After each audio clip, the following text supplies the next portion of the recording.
In this video, we're going to review some things about probability, and that will lead us into a seventh rule of probability.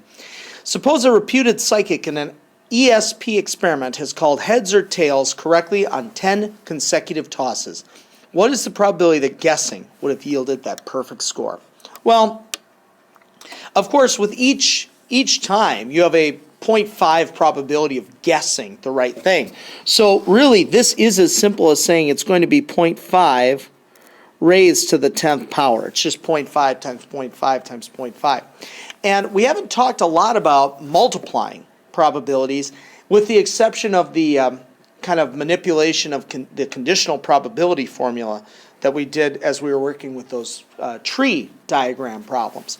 But in this case, it is 0.5 to the 10th power, and the reason we're able to multiply is because these events, each flip of the coin is independent of the previous flip, meaning just because the first flip was heads does not matter when we flip the coin the second time. It doesn't affect the probability. Okay? 90% of the homeowners in a certain region have a cell phone. 60% of owners have a cell phone and a landline. What's the probability a household chosen at random and found to have a cell phone also has a landline? So this is saying what's the probability of a landline given that they had a cell phone? So by formula, that's probability of landline and cell phone divided by probability of cell phone. So for us, of course, that is 0.6 divided by 0.9, which is 0.667, 0.6 repeating. Okay? If the probability of A is 0.4 and the probability of A or B is 0.6, what is the probability of B if A and B are disjoint? Well, let me draw, I like to sometimes think about this like it's a Venn diagram. Let me draw a Venn diagram of disjoint events.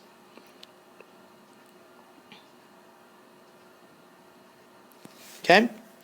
So if the probability of A is 0.4 and the probability of A or B is 0.6, what is the probability of B? Of course, it has to be the missing 0.2, right? It has to be 0.4 plus 0.2 gives me a total of 0.6. I sometimes used to talk about this like it was almost like you were throwing darts. If you had a 0.4 chance of hitting A and a 0.2 chance of hitting B, then the probability you hit A or B is 0.6, as long as they don't overlap. All right, let's look at another review problem. A DVD manufacturer received 70% of his parts from factory 1 and the rest from factory 2. Okay, so I had set this up already as a tree, so let's start filling that out. We've got 70% coming from factory 1, so the rest from factory 2. Suppose 3% of the parts from the first factory are defective. So 3% are defective. So of course the other 0.97 are not. While only 2% from the second factory. And sometimes people will ask me, well then why would you go with the first factory for the bulk of your orders if more of them are defective? Well, maybe factory 2 is smaller and runs out of inventory. Okay, so this is probability of factory 1 and defective. This is probability of factory 1 and not defective. I'm going to use the little complement thing. Probability of factory 2 and defective. Probability of factory 2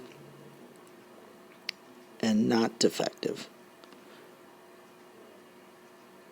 Okay, and if you recall from the previous video on these tree problems, of course I use my that kind of manipulation of the conditional formula to be able to just multiply along these branches. I'm going to pause the video and quick fill in the ends. Okay, so the question was, what is the probability that a received part is defective? So we go to the two defective pieces, 0.021, 0.006, and we simply add those two answers together. So 0.021 plus 0.006 is 0.027. So that's the probability that we got a defective part.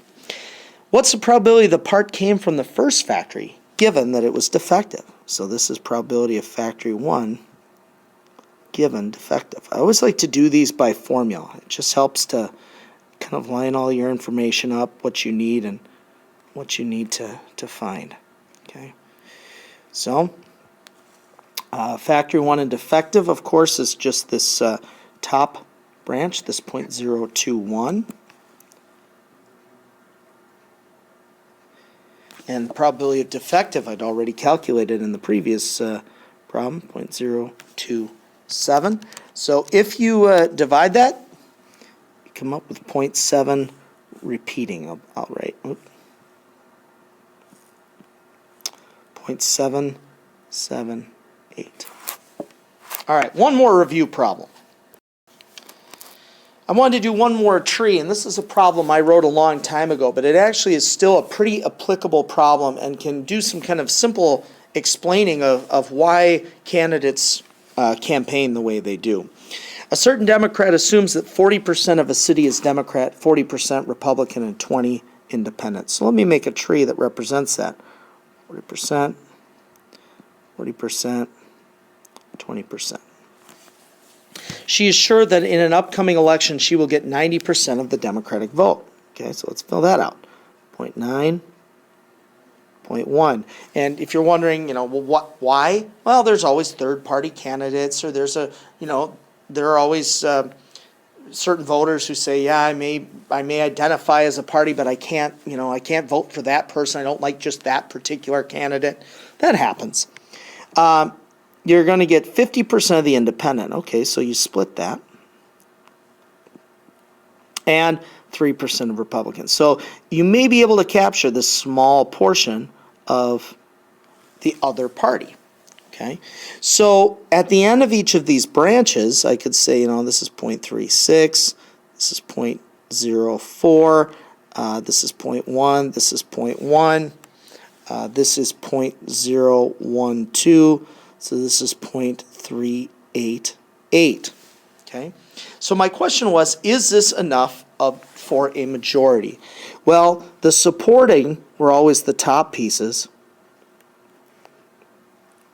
If you add those up, you get 0.472. So the answer is no. It's not enough. It's not enough for a majority. So when you watch candidates campaigning and they go through the primary season, they may be trying to appeal to their base. They're trying to shore this up. They're trying to make sure this number is high. And of course, higher would be better. If it were higher than 0.9, that would be better.